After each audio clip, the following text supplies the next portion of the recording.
Diretor, o senhor pode responder por que o ser humano é considerado ser social? Sim. O homem, pelo fato de se diferenciar em relação aos outros seres, o fato de usar a razão, ele sente uma necessidade imperiosa de viver em sociedade, de viver em comunidade. Isso é uma alternativa em que o homem criou ao longo dos séculos com o propósito até mesmo de sobreviver, em relação às intempéries da natureza ou até mesmo às armadilhas em relação aos outros seres.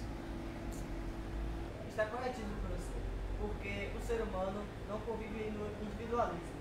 Então é sempre convívio com a sociedade e procurando buscar sempre a necessidade das outras pessoas.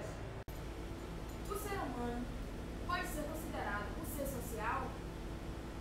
A partir do momento em que o homem começa a usar a razão como principal elo que o diferencia em relação ao resto, dos animais, então ele já está numa condição diferenciada, ou seja, como o seu próprio ser.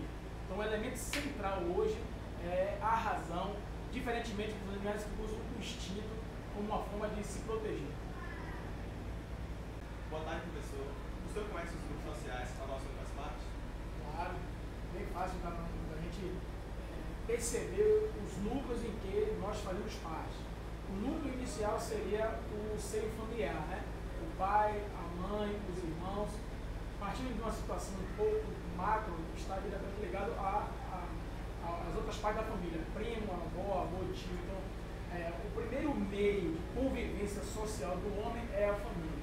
Depois nós partimos para um segundo grupo, um grupo ainda um pouco maior, que seria o nosso ciclo de amizades, do nosso bairro, da nossa escola. Então, gradativamente, o homem ele vai ampliando o seu leque de relações interpessoais.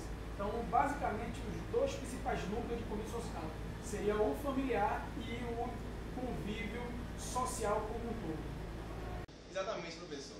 Temos o grupo do lazer, que são atividades que praticamos no nosso dia a dia, como clubes, áreas esportivas, entre outros. Temos o grupo vicinal, que é composto pelos nossos vizinhos.